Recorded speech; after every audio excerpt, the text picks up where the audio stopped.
अस्सलाम वालेकुम।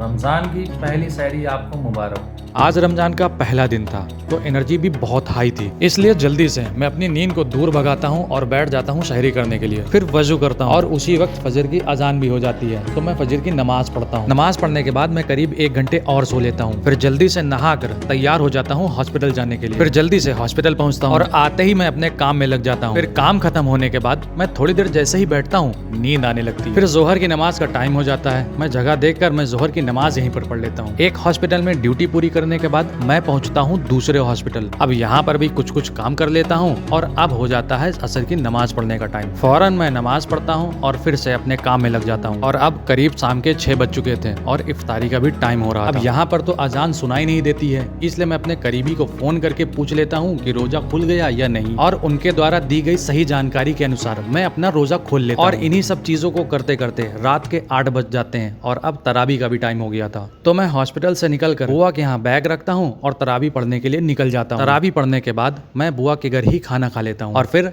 अपने रूम आ जाता हूँ। आज मुझे बेहद खुशी है, मैंने अपने पहले रोजे को बहुत अच्छी तरीके से रखा है और अपनी दोनों ड्यूटी को भी किया है। और अगर आप लोग इस सफर में जुड़ना चाहते हैं तो इस चैनल को सब्सक्राइब कर लीजिए।